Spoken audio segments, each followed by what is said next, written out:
भीष्म पितामह जैसे महात्मा और ब्रह्मचारी और घोर तपस्वी राजमहल में रहकर आजीवन ब्रह्मचर्य रहना बहुत बड़ी बात है, कोई छोटी मोटी बात नहीं। चक्रवर्ती सम्राट पद को ठुकरा करके दासत्व स्वीकार करना, कोई भी हस्तिनापुर के सिंहासन पर बैठेगा उसका मैं दास रहूंगा, ये बहुत बड़ी बात है। इतना बड़ा महात्मा, इतना बड़ा राजनीतिक जब अधर्म का साथ दिया तो नीचा दिखना पड़ा। नहीं, कोई विश्व ऐसा धनुर्धर पैदा ही नहीं हुआ कि परशुराम शिष्य भीष्म को कोई परास्त कर सके। बाणों की सैया पर 6 महीने सोना पड़ा।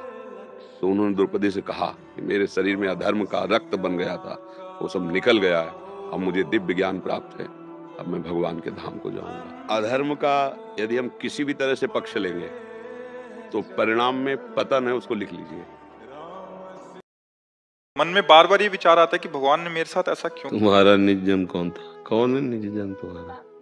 है पापा जी। जानती हो पापा जी को अपने? आप निज जन को, शरीर को माना पापा जी, अंदर जो उनके बैठे थे उन्हीं से अश्रद्धा कर रही हो तो निज जन किसकी हुई? तो शरीर को तो माना पापा जी। पापा जी के अंदर जो पापा जी थे उनको जाना क्या? वो सबके पापा जी सबके अंदर बैठे हुए हैं, वासुदेव भगवान, उनको तो जाना नहीं, उनसे कह रहे हो श्रद्धा नहीं रही, तो पहले ही नहीं श्रद्धा थी ना।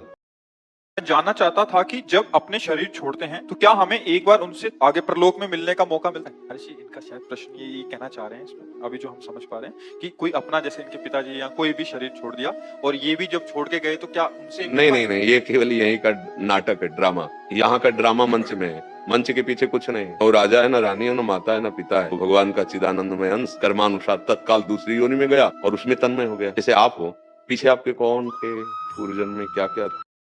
मुझे शरणागति मंत्र लिए 3 साल होने वाले। महाराज जी ये कह रहे हैं कि शरणागति मंत्र केवल मुझे मिला है, मेरे पति को नहीं मिला। मैं बहुत प्रयास कर रही हूँ कि मेरे पति भी राधा नाम जप करें। अगर आप शरणागत हो गए, जैसे फूल में खुशबू आ जाती है तो आसपास से भौरे आकर के लुभायमान हो जाते हैं पराग में, तो आपके अंदर शरणागति का प्रभाव जग जाएगा। तो पति, पुत्र, जो भी परिवार के सदस्य हैं, आपको किसी से प्रार्थना नहीं करनी पड़ेगी। आपकी वो भक्ति, आपकी वो दैन्यता उनके अंदर असर आ जाए। जैसे बाहर आपको कोई रोड में बांट रहा है तो लीजिए भी मत।